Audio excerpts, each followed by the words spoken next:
When bombs turned cities into craters and shockwaves ripped through concrete like paper, one tiny handmade shelter refused to die.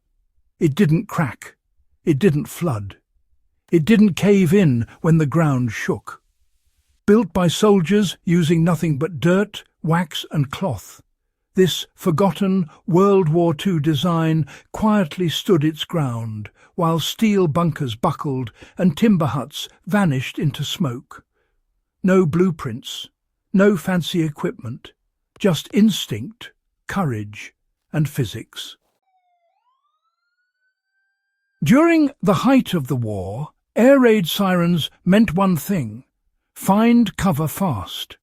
Britain had its Anderson shelters, half-buried corrugated steel bunkers covered with earth. Across Europe, civilians dug into gardens and fields, carving crude dugouts into the ground. But most of these shelters weren't made for endurance. They leaked when rain came, cracked when the earth shook, and collapsed when a heavy bomb fell nearby. Then, in the chaos of frontline life, a new idea emerged. Not from engineers in offices, but from soldiers on the ground. These men learned the hard way that survival meant adaptation. Out of scavenged materials, they created a shelter unlike any other, a layered cocoon of earth, cloth, and wax that could take the beating of war and still stand the next morning. At first glance, it looked like a simple dugout, another muddy hole among thousands. But what went into its walls made all the difference. The first ingredient was soil, not loose dirt, but tightly packed earth. Soldiers discovered that solid earth acted as natural armor. When a bomb exploded, its shockwave moved fast through the air, but lost power as soon as it hit dense material. That's why underground shelters were so effective. The ground itself absorbed the blow. The deeper the soldiers dug, the more the soil around them became a shield. Next came the inner layer. Heavy canvas or thick cloth, scavenged from whatever they could find, tent fabric blankets or shredded uniforms stitched together. This soft inner skin caught loose soil, stopped debris from falling, and gave the cramped space a livable surface. But it also did something remarkable. It flexed.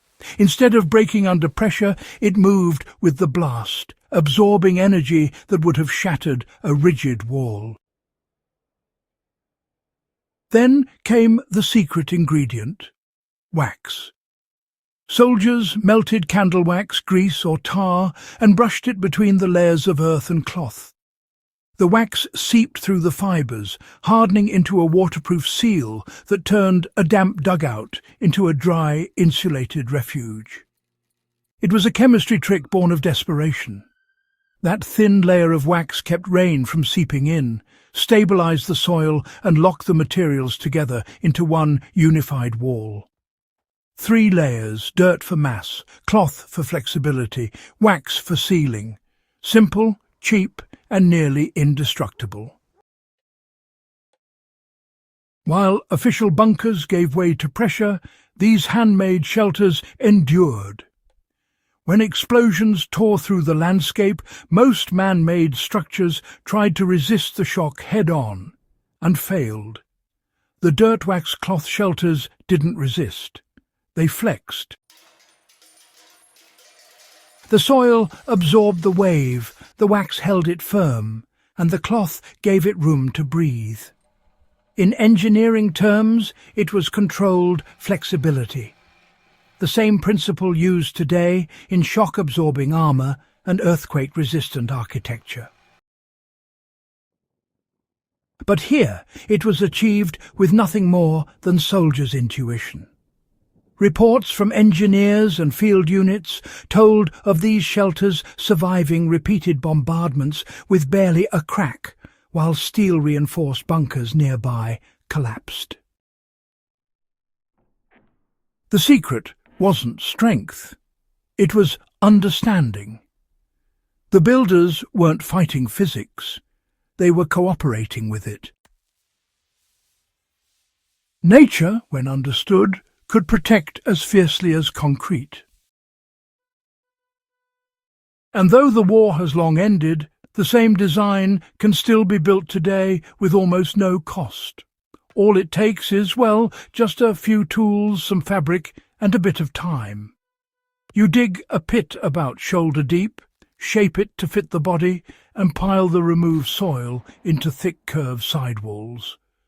Then you line the inside with sturdy fabric, canvas, tarp, or even old blankets, and coat that layer with melted wax or paraffin before backfilling. The result is a compact, watertight chamber capable of shrugging off heavy rain, strong winds, and even mild ground tremors. It's not a bunker, it's a lesson. The science behind it is timeless. Dense earth absorbs energy, converting dangerous overpressure into harmless ground vibration. Wax creates a natural seal, keeping moisture out and, preventing erosion. Cloth spreads stress evenly instead of allowing cracks to form. Together, they form what modern engineers call a composite barrier. Multiple materials working in harmony, each doing a different job. Soldiers in the 1940s didn't need textbooks to figure that out. Necessity did the teaching.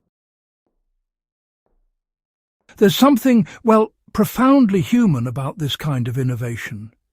No factories, no government funding, no technical drawings, just people under fire using what they had to survive. In the dirt they found protection. In wax they found insulation. In cloth they found comfort. It's a story of resilience and creativity forged in chaos. Even today, those same principles echo in modern shelter and armour design. From military vehicles with layered armour to earthquake-proof foundations that flex instead of fight, the logic remains the same: strength through cooperation, not resistance. This forgotten Second World War shelter isn't just a relic. It's a symbol of human ingenuity under pressure, literally. It reminds us that technology doesn't always mean wires and steel. Sometimes it's a candle, a shovel, and a patch of ground. It's proof that survival isn't about what you have, but what you understand. So, the next time you hear about bunkers of reinforced concrete and underground fortresses, remember the one shelter that outlasted them all. Built from nothing but dirt, wax and cloth, by people who refused to give up when the world above them was falling apart.